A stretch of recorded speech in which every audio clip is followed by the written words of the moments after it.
Guapos no quedaban solos un momento. Tenían sus apasionados, que se encargaban de ocupar el cuarto sitio de la partida, y al llegar la noche, cuando la masa de espectadores se retiraba a sus barracas, quedábanse allí viendo cómo jugaban a la luz de un candil colgado de un chopo, pues Copa era hombre de malas pulgas, incapaz de aguantar la pesada monotonía de esta apuesta, y así que llegaba la hora de dormir cerraba la puerta, dejando en la plazoleta a los jugadores después de renovar su provisión de aguardiente. Muchos fingían indignación ante la brutalidad de esta porfía. Pero en el fondo de su ánimo escarabajeaba cierto orgullo por el hecho de ser tales hombres sus vecinos. Vaya unos mozos de hierro que cría la huerta. El aguardiente pasaba por sus cuerpos como si fuese agua. Todo el contorno parecía tener la vista fija en la taberna, esparciéndose con celeridad prodigiosa las noticias sobre el curso de la apuesta. Ya se habían bebido 2 cántaros, y como si nada. Ya iban 3. Y tan firmes. Copa llevaba la cuenta de lo bebido. Y la gente, según su predilección, apostaba por alguno de los 3 contendientes. Esta lucha, que durante 2 días apasionaba a toda la Vega y no parecía aún próxima a su fin, había llegado a oídos de Batiste. Él, hombre sobrio, incapaz de beber alcohol sin sentir náuseas y dolores de cabeza, no podía ocultar un asombro muy cercano a la admiración ante estos brutos, que, según sus suposiciones, debían de tener el estómago forrado de hojalata. Y seguía con mirada de envidia a todos los que marchaban hacia la taberna. Porque no había de ir él a donde iban los otros. Nunca había entrado en casa de Copa, el antro en otro tiempo de sus enemigos. Pero ahora justificaba su presencia lo extraordinario del suceso. Además, ¡qué demonio! Después de tanto trabajo y tan buena cosecha, bien podía un hombre honrado permitirse un poco de expansión. Y dando un grito a su dormida mujer para avisarle que se iba, emprendió el camino de la taberna. Era como un hormiguero humano la masa de gente que llenaba la plazoleta frente a casa de Copa. Allí estaban, en cuerpo de camisa, con pantalones de pana, ventruda faja negra y pañuelo a la cabeza en forma de mitra, todos los hombres del contorno. Los viejos se apoyaban en gruesos callados de liria, amarillos, y con arabescos negros. La gente joven mostraba remangados los brazos nervudos y rojizos, y como contraste movía delgadas varitas de fresno entre sus dedos enormes y callosos. Los enormes chopos que rodeaban la taberna daban sombra a los animados grupos. Batiste se fijó por primera vez detenidamente en la famosa taberna, con sus paredes blancas, sus ventanas pintadas de azul y los quicios chapados con vistosos azulejos de manises. Tenía 2 puertas. Una era la de la bodega, y por entre sus hojas abiertas veíanse las 2 filas de toneles enormes que llegaban hasta el techo, los montones de pellejos vacíos y arrugados, los grandes embudos y las medidas de zinc teñidas de rojo por el continuo resbalar del líquido. En el fondo de la pieza estaba el pesado carro que rodaba hasta los últimos límites de la provincia para traer las compras de vino. Esta habitación, oscura y húmeda, exhalaba un vaho de alcohol, un perfume de mosto, que embriagaba el olfato y turbaba la vista, haciendo pensar que la tierra entera iba a quedar cubierta por una inundación de vino. Allí estaban los tesoros de Copa, de los cuales hablaban con unción y respeto todos los borrachos de la huerta. Él solo conocía el secreto de sus toneles. Atravesando con su vista las viejas duelas, apreciaba la calidad de la sangre que contenían. Era el sumo sacerdote de este templo del alcohol, y, al querer obsequiar a alguien, sacaba con tanta devoción como si llevase entre las manos la custodia, un vaso en el que centelleaba el líquido color de topacio con irisada corona de brillantes. La otra puerta era la de la taberna, la que estaba abierta desde una hora antes de apuntar el día y por las noches hasta las 10, marcando sobre el negro camino como un gran rectángulo rojo la luz de la lámpara de petróleo colgada sobre el mostrador. Tenían las paredes zócalos de ladrillos rojos y barnizados, a la altura de un hombre, con una orla terminal de floreados azulejos. Desde allí hasta el techo, todas las paredes estaban dedicadas al sublime arte de la pintura, pues Copa, aunque parecía hombre burdo, atento únicamente a que por la noche estuviese lleno el cajón de su mostrador, era un verdadero mecenas. Había traído un pintor de la ciudad, manteniéndolo allí más de una semana, y este capricho de magnate protector de las artes le había costado, según declaraba él, unos 5 duros, peseta más que menos.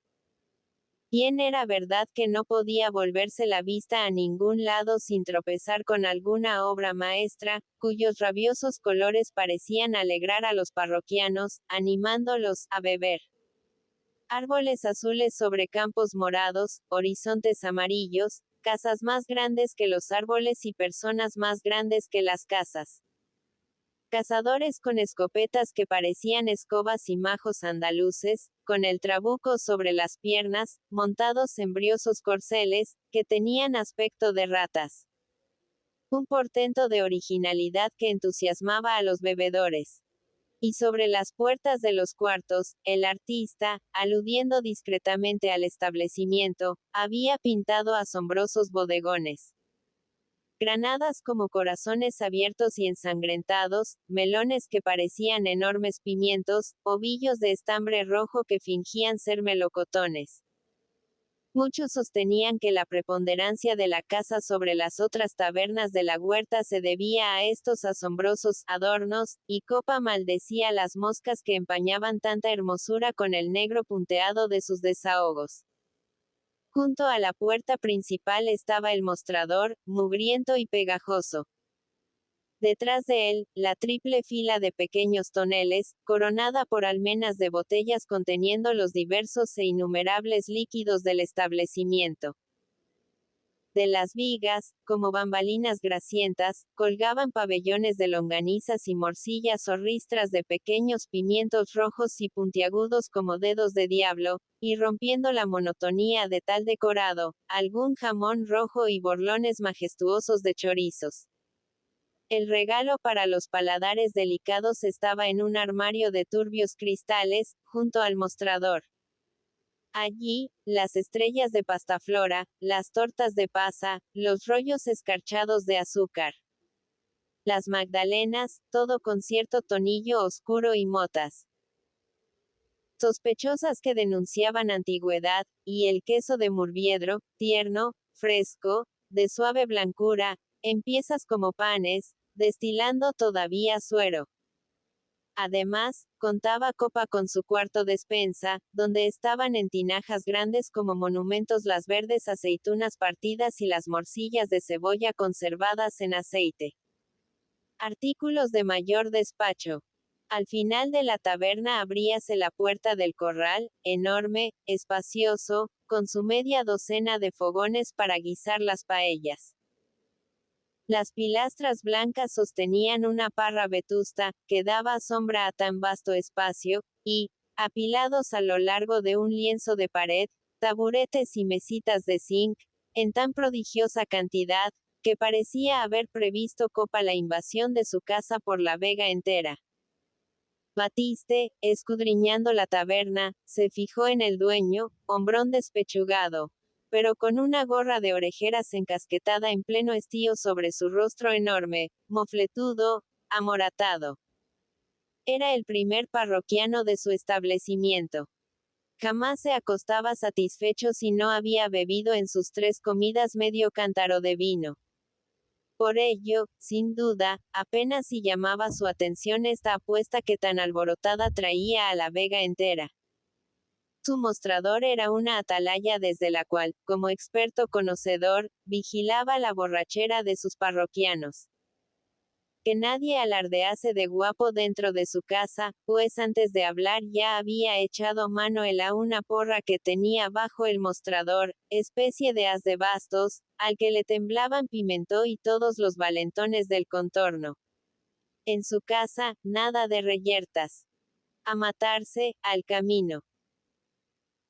Y cuando se abrían las navajas y se enarbolaban taburetes en noche de domingo, Copa, sin hablar palabra ni perder la calma, surgía entre los combatientes, agarraba del brazo a los más bravos, los llevaba en vilo hasta la carretera, y, atrancando la puerta por dentro, empezaba a contar tranquilamente el dinero del cajón antes de acostarse, mientras afuera sonaban los golpes y los lamentos de la riña reanudada.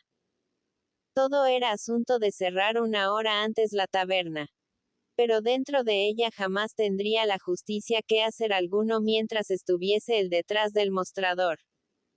Batiste, después de mirar furtivamente desde la puerta al tabernero, que con la ayuda de su mujer y un criado despachaba a los parroquianos, volvió a la plazoleta.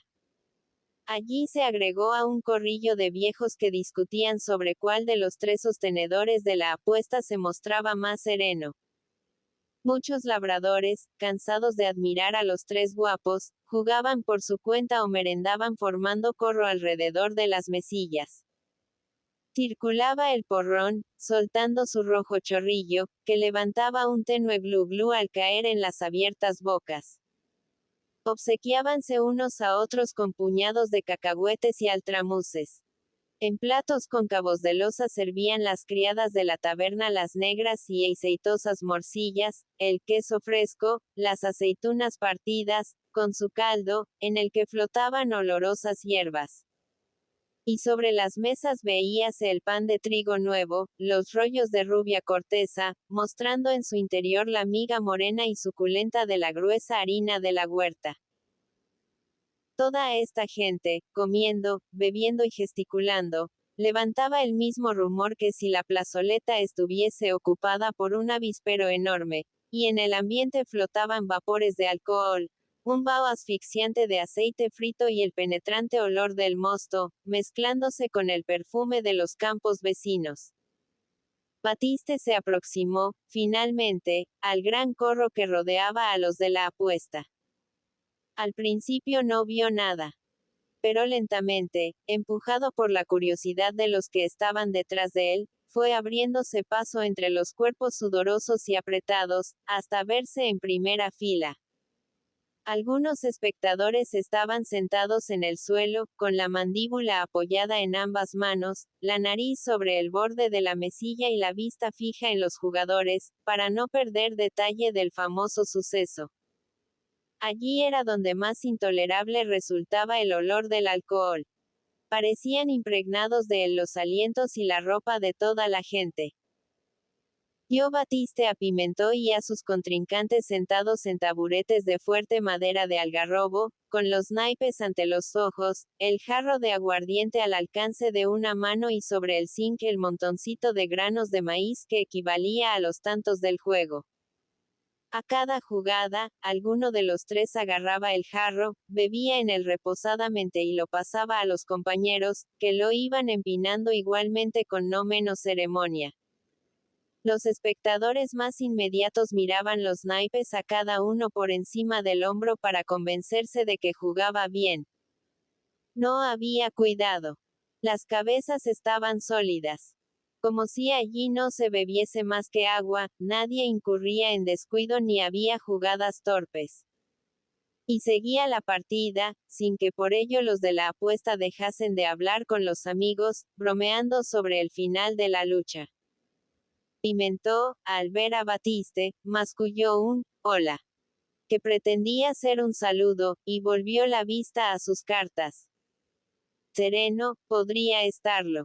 Pero tenía los ojos enrojecidos, brillaba en sus pupilas una chispa azulada e indecisa, semejante a la llama del alcohol, y su cara iba adquiriendo por momentos una palidez mate. Los otros no estaban mejor. Pero todos reían. Los espectadores, contagiados por los del juego, se pasaban de mano en mano los jarros pagados a escote, y era aquello una verdadera inundación de aguardiente, que, desbordándose fuera de la taberna, bajaba como oleada de fuego a todos los estómagos. Hasta Batiste tuvo que beber, apremiado por los del corro. No le gustaba.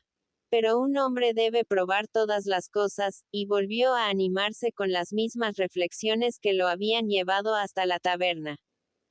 Cuando un padre de familia ha trabajado y tiene en el granero la cosecha, bien puede permitirse su poquito de locura.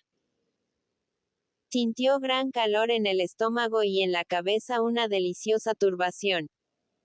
Comenzaba a acostumbrarse a la atmósfera de la taberna, encontrando cada vez más graciosa la porfía. Hasta Pimentó le resultaba un hombre notable. A su modo. Los jugadores habían terminado la partida número nadie sabía cuántos y discutían con sus amigos sobre la próxima cena. Uno de los terrerolas perdía terreno visiblemente. 2 días de aguardiente a todo pasto, con sus 2 noches pasadas en turbio, empezaban a pesar sobre él. Se iban cerrando sus ojos y dejaba caer pesadamente la cabeza sobre su hermano, el cual pretendía reanimarlo con tremendos puñetazos en los ijares, dados en sordina por debajo de la mesa. Pimentó sonreía socarronamente ante este triunfo. Ya tenía uno en el suelo. Y discutía la cena con sus admiradores. Debía ser espléndida, sin miedo al gasto. De todos modos, él no había de pagarla. Una cena que fuese digno final de la hazaña, pues en la misma noche seguramente quedaría terminada la apuesta venciendo al otro hermano. Y cual trompeta gloriosa que anunciaba por anticipado el triunfo de Pimentó, empezaron a sonar los ronquidos del terrerola el pequeño, caído de bruces sobre la mesa y próximo a desplomarse del taburete, como si todo el aguardiente que llevaba en el estómago buscase el suelo por ley de gravedad. Su hermano hablaba de despertarlo a bofetadas. Pero Pimentó intervino bondadosamente, como un vencedor magnánimo. Ya lo despertarían a la hora de cenar. Y afectando dar poca importancia a la porfía y a su propia fortaleza, habló de su falta de apetito como de una gran desgracia, después de haberse pasado 2 días en aquel sitio devorando y bebiendo brutalmente. Un amigo corrió a la taberna para traer una larga ristra de guindillas. Esto le devolvería el apetito. La bufonada provocó grandes risotadas, y Pimentó, para asombrar más a sus admiradores, ofreció el manjar infernal al terrerola que aún se sostenía firme, mientras él, por su parte, lo iba devorando con la misma indiferencia que si fuese pan. Un murmullo de admiración circuló por el corro. Por cada guindilla que se comía el otro, el marido de Pepeta se zampaba 3, y así dieron fin a la ristra, verdadero rosario de demonios colorados, este bruto debía de tener coraza en el estómago. Y seguía firme, impasible, cada vez más pálido, con los ojos entumecidos y rojos, preguntando si Copa había ya matado un par de pollos para la cena y dando instrucciones sobre el modo de guisarlos. Batiste lo miraba con asombro y al mismo tiempo sentía un vago deseo de irse. Comenzaba a caer la tarde. En la plazoleta subían de tono las voces. Se iniciaba el escándalo de todas las noches de domingo. Además, Pimentó lo miraba con demasiada frecuencia, con sus ojos molestos y extraños de borracho firme. Pero, sin saber por qué, permanecía allí como si este espectáculo tan nuevo para él pudiese más que su voluntad. Los amigos del valentón le daban bromas al ver que después de las guindillas daba tientos al jarro, sin cuidarse de si su enemigo lo imitaba. No debía beber tanto. Iba a perder, y le faltaría dinero para pagar. Ahora ya no era tan rico como en los años anteriores, cuando la dueña de sus tierras se conformaba con no cobrarle el arrendamiento. Un imprudente dijo esto sin darse cuenta del valor de sus palabras, y se hizo un silencio doloroso, como en la alcoba de un enfermo cuando se pone al descubierto la parte dañada. Hablar de arrendamientos y de pagas en aquel sitio, cuando entre actores y espectadores se había consumido el aguardiente a cántaros. Batiste se sintió inquieto. Le pareció que pasaba de pronto por el ambiente algo hostil, amenazador. Sin gran esfuerzo hubiera echado a correr. Pero se quedó, creyendo que todos lo miraban a hurtadillas. Temió, si huía, anticipar la agresión, ser detenido por el insulto. Y con la esperanza de pasar inadvertido, permaneció inmóvil, como subyugado por una impresión que no era de miedo, pero sí de algo más que prudencia. Los admiradores de Pimentó le hacían repetir el procedimiento de que se valía todos los años para no pagar a la dueña de sus tierras y lo celebraban con grandes risotadas, con estremecimientos de maligna alegría, como los esclavos que se regocijan con las desgracias de su señor. El valentón relataba modestamente sus glorias. Todos los años, por Navidad y por San Juan, emprendía el camino de Valencia, Tole, para ver a la propietaria de sus tierras.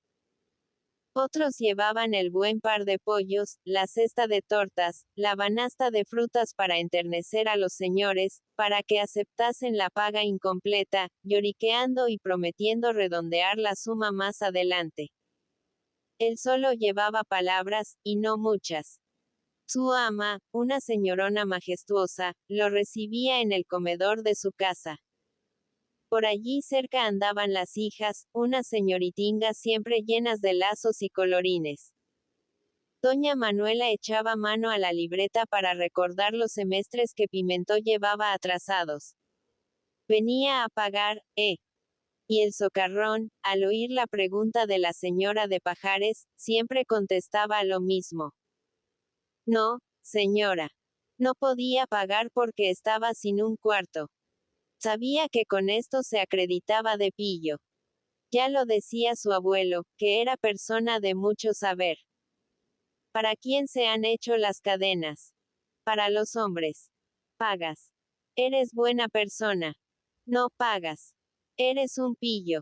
Y después de exponer este curso breve de filosofía rústica, apelaba al segundo argumento, que era sacar de su faja una tagarnina de tabaco negro con una navaja enorme, y comenzaba a picarla para liar un cigarrillo. La vista de la navaja daba escalofríos a la señora, la ponía nerviosa, y por eso mismo el socarrón cortaba el tabaco con lentitud y tardaba en guardársela, repitiendo siempre los mismos argumentos del abuelo para explicar su retraso en el pago. Las niñas de los lacitos le apodaban el de las cadenas. La mamá sentíase inquieta con la presencia de este bárbaro de negra fama, que olía a vino y hablaba accionando con la navaja. Y convencida, al fin, de que nada había de sacar de él, indicábale que se fuese. Pero él experimentaba un hondo gozo siendo molesto y procuraba prolongar la entrevista. Hasta le llegaron a decir que ya que no pagaba podía ahorrar sus visitas. La señora se olvidaría de la existencia de sus tierras. Ah, no, doña Manuela. Pimentó era exacto cumplidor de sus deberes, y como arrendatario debía visitar a su ama en Navidad y en San Juan para demostrarle que si no pagaba, no por eso dejaba de ser su humilde servidor. Y allá iba 2 veces al año para manchar el piso con sus alpargatas cubiertas de barro y repetir que las cadenas son para los hombres, haciendo molinetes con la navaja. Era una venganza de esclavo, el amargo placer del mendigo que comparece con sus pestilentes andrajos en medio de una fiesta de ricos. Todos los labriegos reían, comentando la conducta de Pimentó para con su ama. Y el valentón apoyaba con razones su conducta. ¿Por qué había de pagar él? Vamos a ver. ¿Por qué? Sus tierras ya las cultivaba su abuelo. A la muerte de su padre se las habían repartido los hermanos a su gusto, siguiendo la costumbre de la huerta, sin consultar para nada al propietario. Ellos eran los que las trabajaban, los que las hacían producir, los que dejaban poco a poco la vida sobre sus terrones. Pimentó, hablando con vehemencia de su trabajo, mostraba tal impudor, que algunos sonreían. Bueno, él no trabajaba mucho, porque era listo y había conocido la farsa de la vida. Pero alguna vez trabajaba, de tarde en tarde, y esto era bastante para que las tierras fuesen con más justicia de él que de aquella señorona gorda de Valencia. Que viniera ella a trabajarlas. Que fuese agarrada al arado con todas sus arrobas de carne, y las dos chicas de los lacitos uncidas y tirando de él, y entonces sería su legítima dueña. Las bromas groseras del valentón hacían rugir de risa a la concurrencia. A todo el corro, toda aquella gente, que aún guardaba el mal sabor de la paga de San Juan, le hacía mucha gracia ver tratados a sus amos tan cruelmente. Ah, lo del arado era muy chistoso. Y cada cual se imaginaba ver a su amo, al panzudo y meticuloso rentista o a la señora vieja y altiva, enganchados a la reja, tirando y tirando para abrir el surco, mientras ellos, los de abajo, los labradores, chasqueaban el látigo. Y todos se guiñaban un ojo, reían, se daban palmadas para expresar su contento. Oh, se estaba muy bien en casa de copa oyendo a este hombre. ¿Qué cosas se le ocurrían? Pero el marido de Pepeta se mostró sombrío, y muchos advirtieron en él la mirada de través, aquella mirada de homicida que conocían de antiguo en la taberna, como signo indudable de inmediata agresión. Su voz tornóse fosca, como si todo el alcohol que hinchaba su estómago hubiese subido en oleada ardiente a su garganta. Podían reír sus amigos hasta reventar. Pero tales risas serían las últimas. La huerta ya no era la misma que había sido durante 10 años. Los amos, conejos miedosos, se habían vuelto ahora lobos intratables. Ya sacaban los dientes, como en otros tiempos. Hasta su ama se atrevía con él, que era el terror de todos los propietarios de la huerta. Y en su visita de San Juan habíase burlado de su dicho de las cadenas y hasta de la navaja, anunciándole que se preparase a dejar las tierras o pagar el arrendamiento, sin olvidar los atrasos. ¿Y por qué se crecían de tal modo? Porque ya no les tenían miedo. ¿Y por qué no les tenían miedo? Cristo.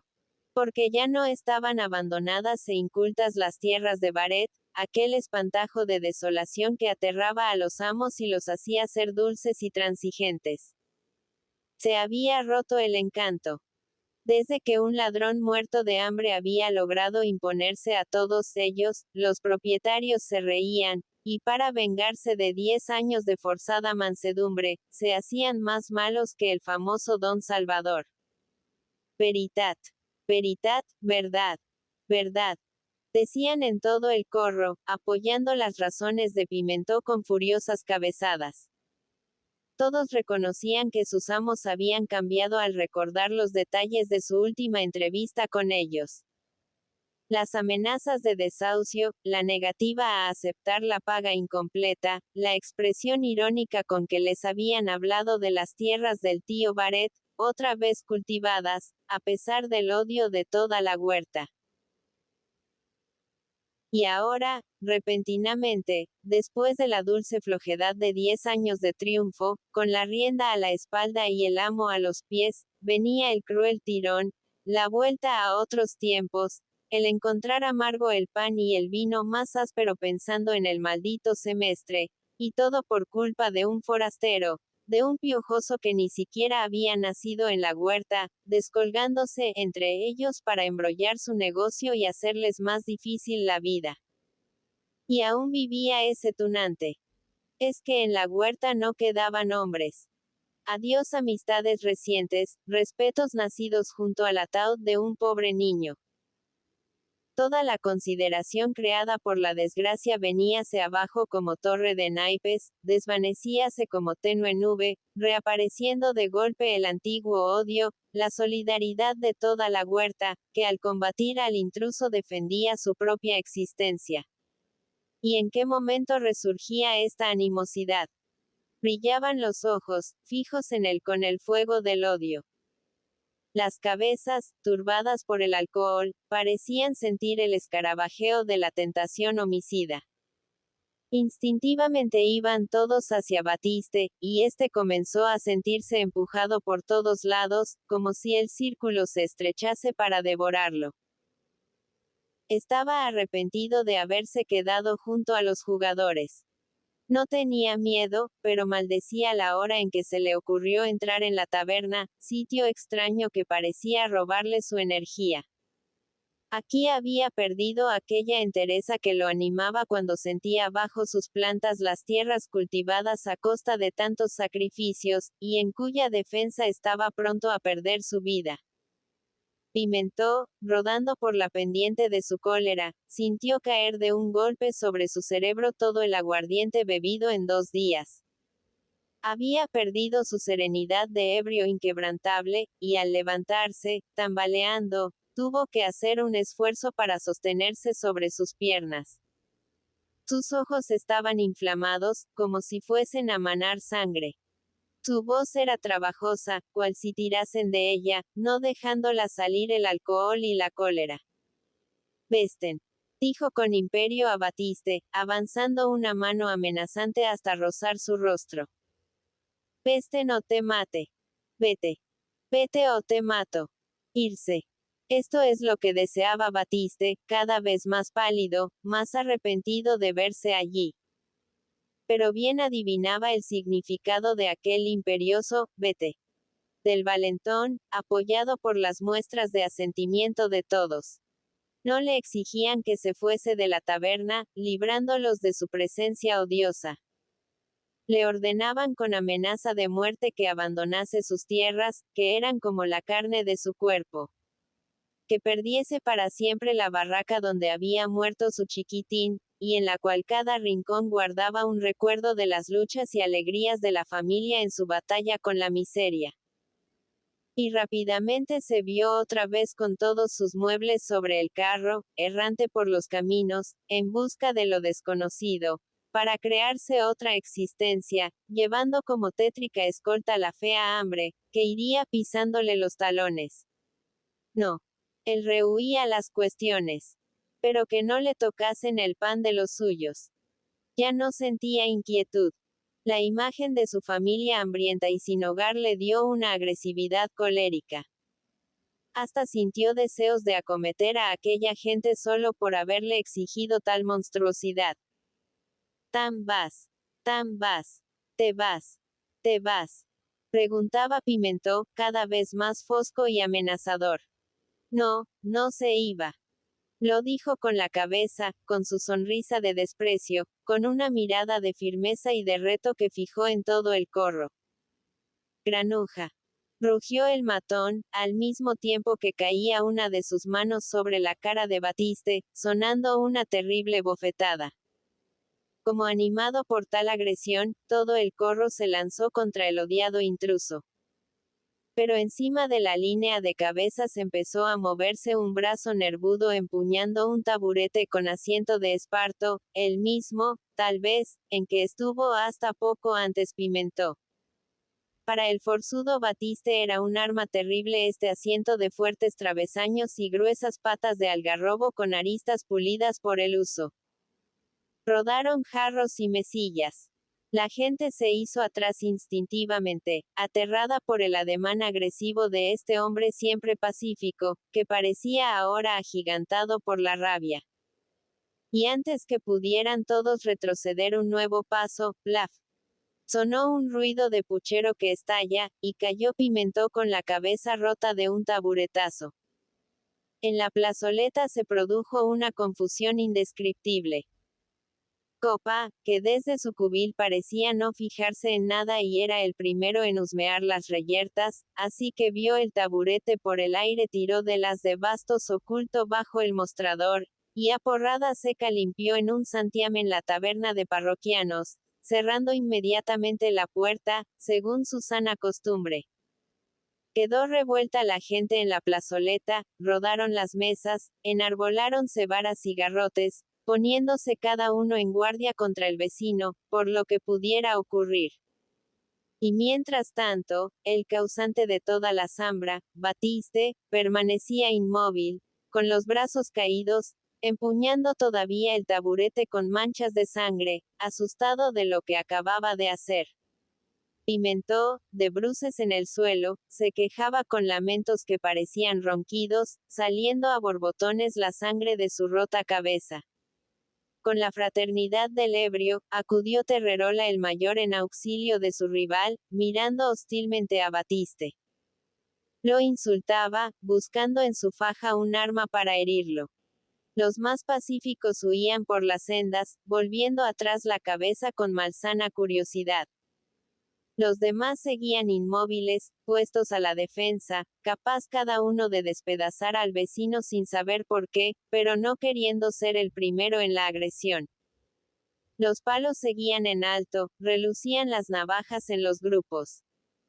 Pero nadie se aproximaba a Batiste, y éste retrocedió lentamente de espaldas, enarbolando el ensangrentado taburete. Así salió de la plazoleta, mirando con ojos de reto al grupo que rodeaba al caído Pimentó. Eran todos gente brava, pero parecían dominados por la fuerza de este hombre. Viéndose en el camino, a corta distancia de la taberna, echó a correr, y cerca ya de su barraca arrojó en una acequia el pesado taburete, mirando con horror las manchas negruzcas de la sangre ya seca. Batiste perdió toda esperanza de vivir tranquilo en sus tierras. La huerta entera volvía a levantarse contra él. Otra vez tuvo que aislarse en la barraca con su familia, vivir en perpetuo vacío, como un apestado, como una fiera enjaulada a la que todos enseñaban el puño desde lejos. Su mujer le había contado al día siguiente cómo fue conducido a su barraca el herido valentón. Él mismo, desde su vivienda, había oído los gritos y las amenazas de toda la gente que acompañaba, solícita, al magullado Pimentó. Una verdadera manifestación. Las mujeres, sabedoras de lo ocurrido gracias a la pasmosa rapidez con que en la huerta se transmiten las noticias, salían al camino para ver de cerca al bravo marido de Pepeta y compadecerlo como a un héroe sacrificado por el interés de todos.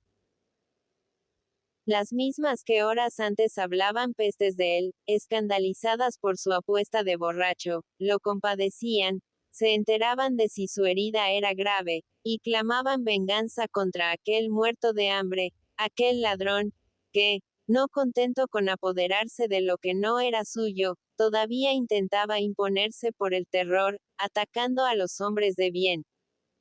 Pimentó se mostraba magnífico. Mucho le dolía el golpe, andaba apoyado en sus amigos, con la cabeza entrapajada, hecho un exeomo, según afirmaban las indignadas comadres. Pero hacía esfuerzos para sonreír, y a cada excitación de venganza contestaba con un gesto arrogante, afirmando que corría de su cuenta el castigar al enemigo. Batiste no dudó que aquellas gentes se vengarían. Conocía los procedimientos usuales en la huerta. Para aquella tierra no se había hecho la justicia de la ciudad.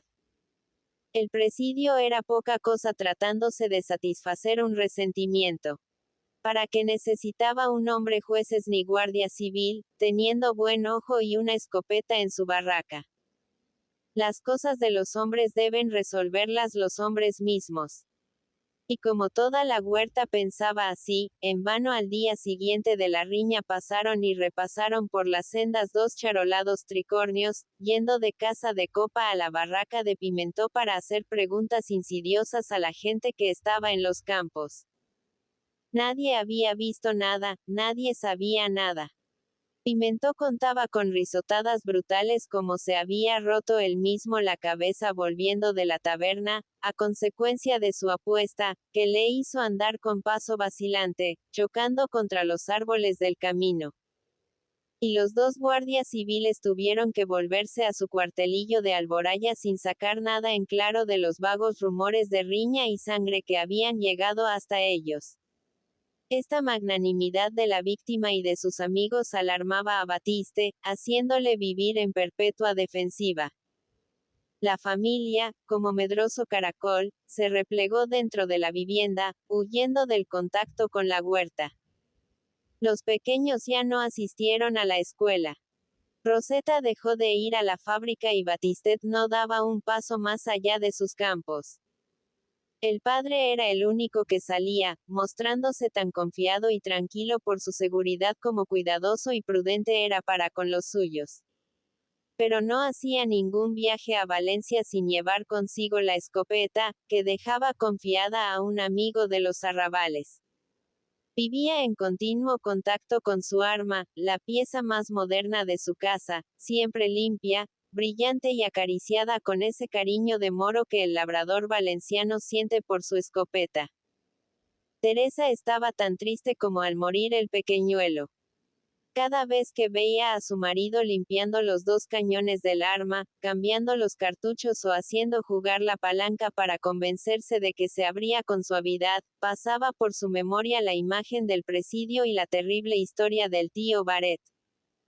Veía sangre, y maldecía la hora en que se les ocurrió establecerse sobre estas tierras malditas.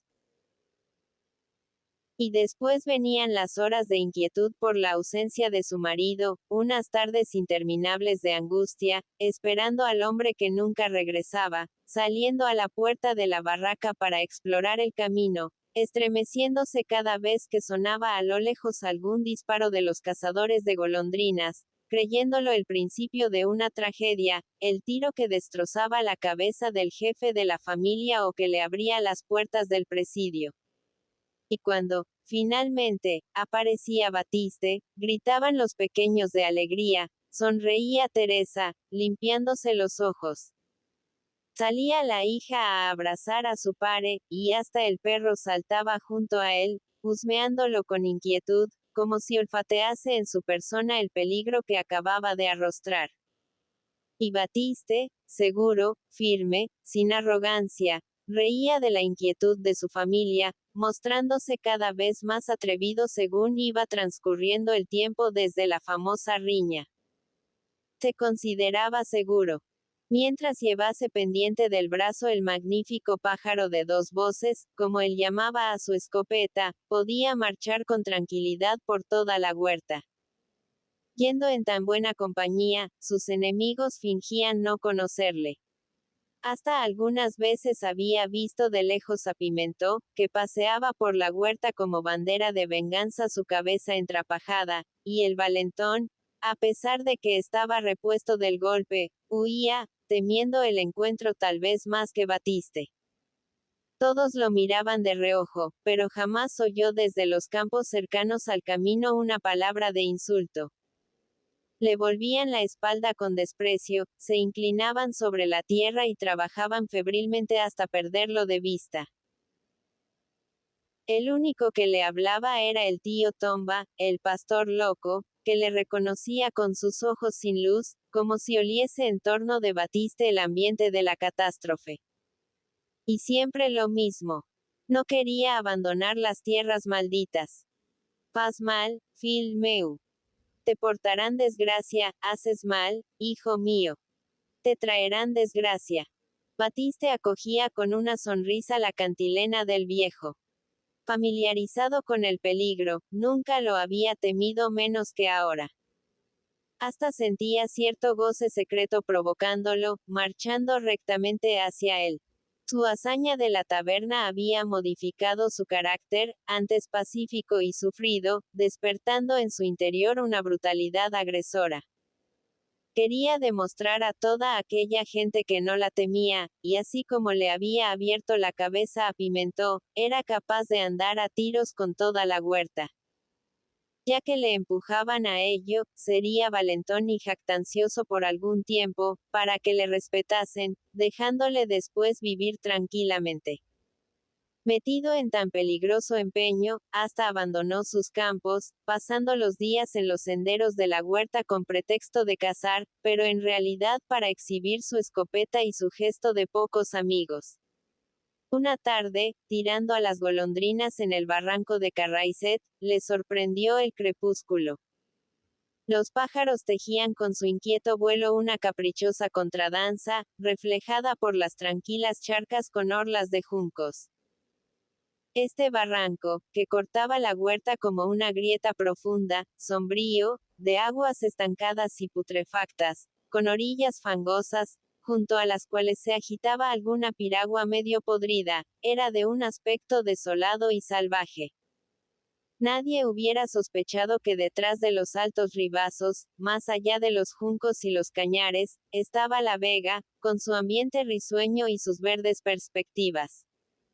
Hasta la luz del sol parecía lúgubre bajando al fondo de este barranco, tamizada por una áspera vegetación y reflejándose pálidamente en las aguas muertas. Batiste pasó la tarde tirando. En su faja quedaban ya pocos cartuchos, y a sus pies, como montón de plumas ensangrentadas, tenía hasta 2 docenas de pájaros. La gran cena. ¿Cómo se alegraría su familia? Empezó a anochecer en el profundo barranco. De las charcas surgió un hálito hediondo, la respiración venenosa de la fiebre palúdica.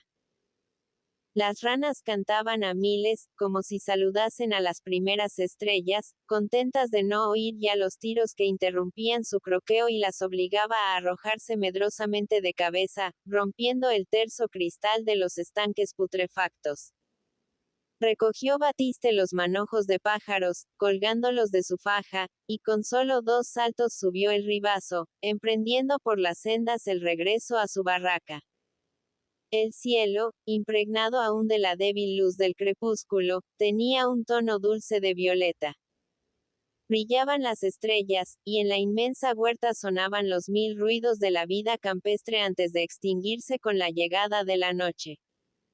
Pasaban por las sendas las muchachas que regresaban de la ciudad, los hombres que volvían del campo, las cansadas caballerías arrastrando el pesado carro, y Batiste contestaba al bon anit.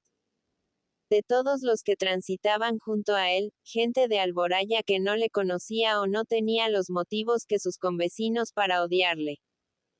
Dejó atrás el pueblo, y según avanzaba Batiste hacia su barraca marcábase cada vez más la hostilidad. La gente tropezaba con él en la senda sin darle las buenas tardes. Entraba en tierra extranjera, y como soldado que se prepara a combatir apenas cruza la frontera enemiga, Batiste buscó en su faja las municiones de guerra, 2 cartuchos con bala y postas, fabricados por él mismo, y cargó su escopeta.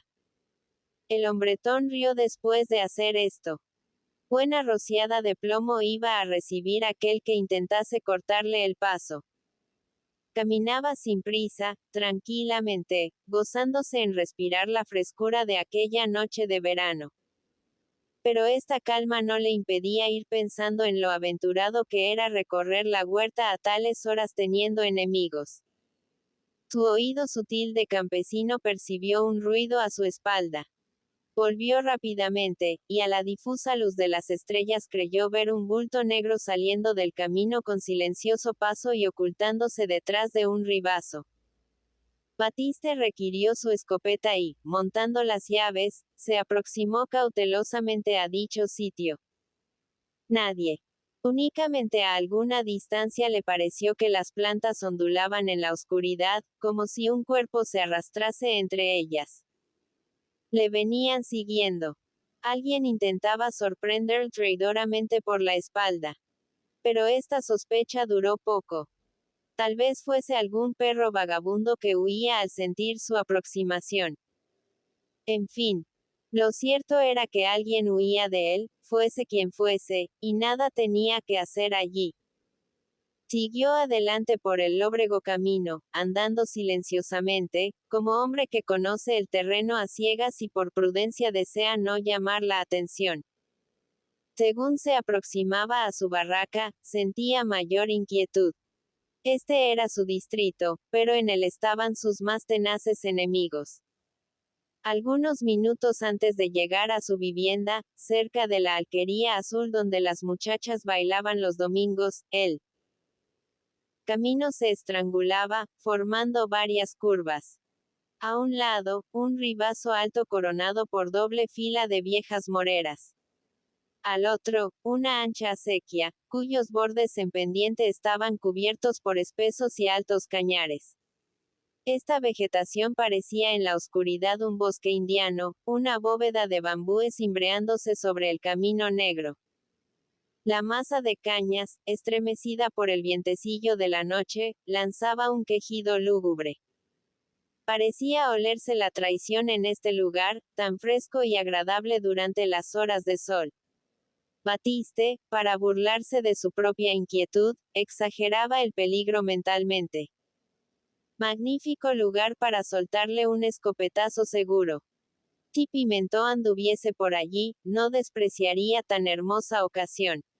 Y apenas se dijo esto, salió de entre las cañas una recta y fugaz lengua de fuego, una flecha roja, que, al disolverse, produjo un estampido, y algo pasó silbando junto a una oreja de Batiste. Tiraban contra él. Instintivamente se agachó queriendo confundirse con la lobreguez del suelo, no presentar blanco al enemigo.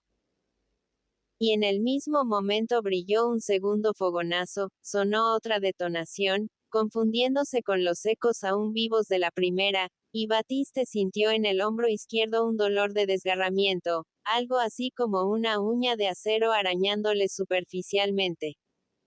Apenas si reparó en ello su atención. Sentía una alegría salvaje. 2 tiros. El enemigo estaba desarmado. Cristo. Ahora te pille. Cristo. Ahora te pillo. Se lanzó por entre las cañas, bajó casi rodando la pendiente de una de las orillas de la acequia, y se vio metido en el agua hasta la cintura, los pies en el barro y los brazos altos, muy altos, para impedir que se le mojase la escopeta, guardando avaramente los 2 tiros hasta el momento de dispararlos con toda seguridad. Ante sus ojos cruzábanse las cañas formando apretada bóveda, casi al ras del agua. Delante de él iba sonando en la lobreguez un chapoteo sordo, como si un perro huyese acequia abajo. Allí estaba el enemigo. A él. Y empezó una carrera loca en el profundo cauce, andando a tientas en la sombra, dejando perdidas las alpargatas en el légamo del lecho, con los pantalones pegados a la carne, tirantes, pesados, dificultando los movimientos, recibiendo en el rostro el bofetón de las cañas tronchadas, los arañazos de las hojas rígidas y cortantes. Hubo un momento en que Batiste creyó ver algo negro que se agarraba a las cañas pugnando por remontar el ribazo. Podía escaparse. Y fuego. Sus manos, que sentían la comezón del homicidio, echaron la escopeta a la cara. Partió el gatillo. Sonó el disparo y cayó el bulto en la acequia, entre una lluvia de hojas y cañas rotas. A él. A él. Otra vez volvió Batiste a oír aquel chapoteo de perro fugitivo. Pero ahora con más fuerza, como si extremara la huida espoleado por la desesperación. Fue un vértigo esta carrera a través de la oscuridad, de la vegetación y del agua. Resbalaban los dos en el blanducho suelo, sin poder agarrarse a las cañas por no soltar la escopeta. Arremolinábase el agua, batida por la furiosa carrera, y Batiste, que cayó de rodillas varias veces, solo pensó en estirar los brazos para mantener su arma fuera de la superficie, salvando el tiro de reserva. Y así continuó la cacería humana, a tientas, en la oscuridad profunda, hasta que en una revuelta de la acequia salieron a un espacio despejado, con los ribazos limpios de cañas. Los ojos de Batiste, habituados a la lobreguez de la bóveda vegetal, vieron con toda claridad a un hombre que, apoyándose en la escopeta, salía tambaleándose de la acequia, moviendo con dificultad sus piernas cargadas de barro. Era él. El de siempre. Lladre. Lladre. No te escaparás. Ladrón. Ladrón. No te escaparás. Rugió Batiste, disparando su segundo tiro desde el fondo de la acequia, con la seguridad del tirador que puede apuntar bien y sabe que hace carne. Lo vio caer de bruces pesadamente sobre el ribazo y gatear luego para no rodar hasta el agua. Batiste quiso alcanzarlo, pero con tanta precipitación, que fue él quien, dando un paso en falso, cayó cuán largo era en el fondo de la acequia. Su cabeza se hundió en el barro, tragando el líquido terroso y rojizo. Creyó morir, quedar enterrado en aquel lecho de fango, y, al fin, con un esfuerzo poderoso, consiguió enderezarse, sacando fuera del agua sus ojos ciegos por el limo, su boca, que aspiraba anhelante el viento de la noche. Apenas recobró la vista, buscó a su enemigo. Había desaparecido. Chorreando barro y agua, salió de la acequia, subió la pendiente por el mismo sitio que su adversario. Pero al llegar arriba no lo vio. En la tierra seca se marcaban algunas manchas negruzcas, y las tocó con las manos. Olían a sangre. ¿Quién sabía el que no había errado el tiro? Pero en vano buscó al contrario, con el deseo de contemplar su cadáver. Aquel Pimentó tenía el pellejo duro, y, arrojando sangre y barro, iba tal vez a rastras hasta su barraca. De él debía proceder un vago roce que creyó percibir en los inmediatos campos semejante al de una gran culebra arrastrándose por los surcos. Por él ladraban todos los perros de la huerta con desesperados aullidos. Le había oído arrastrarse del mismo modo un cuarto de hora antes, cuando intentaba, sin duda, matarlo por la espalda, y al verse descubierto huyó a gatas del camino para apostarse más allá, en el frondoso cañar, y acecharlo sin riesgo. Batiste sintió miedo de pronto. Estaba solo, en medio de la vega, completamente desarmado. Su escopeta, falta de cartuchos, no era ya más que una débil masa. Pimentó no podía retornar contra él, pero tenía amigos. Y dominado por un súbito terror, echó a correr, buscando a través de los campos el camino que conducía a su barraca. La vega se estremecía de alarma. Los 4 tiros en medio de la noche habían puesto en conmoción a todo el contorno. Ladraban los perros, cada vez más furiosos. Entreabríanse las puertas de las alquerías y barracas, arrojando negras siluetas, que ciertamente no salían con las manos vacías. Con silbidos y gritos entendíanse los convecinos a grandes distancias. Tiros de noche podían ser una señal de incendio, de ladrones, quién sabe de qué. Y los hombres salían de sus casas dispuestos a todo, con la abnegación y la solidaridad de los que viven en pleno campo. Asustado por este movimiento, corrió Batiste hacia su barraca, encorvándose muchas veces para pasar inadvertido al amparo de los ribazos o los grandes montones de paja. Ya veía su vivienda, con la puerta abierta e iluminada, y en el centro del rojo cuadro, los bultos negros de su familia.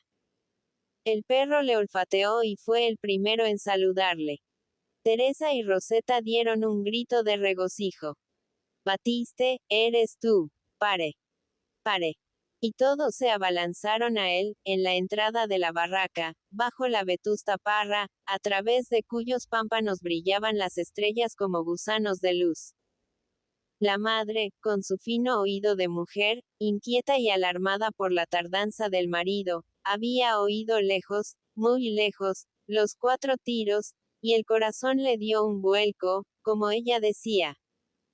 Toda la familia se había lanzado a la puerta, devorando ansiosa el oscuro horizonte, convencida de que las detonaciones que alarmaban la vega tenían alguna relación con la ausencia del padre. Locos de alegría al verlo y al oír sus palabras, no se fijaban en su cara manchada de barro, en sus pies descalzos, en la ropa sucia y chorreando fango. Lo empujaron hacia adentro. Roseta colgaba de su cuello, suspirando amorosamente, con los ojos todavía húmedos. Pare. Pare. Pero el padre no pudo contener una mueca de sufrimiento, un ¡ay! Ahogado y doloroso.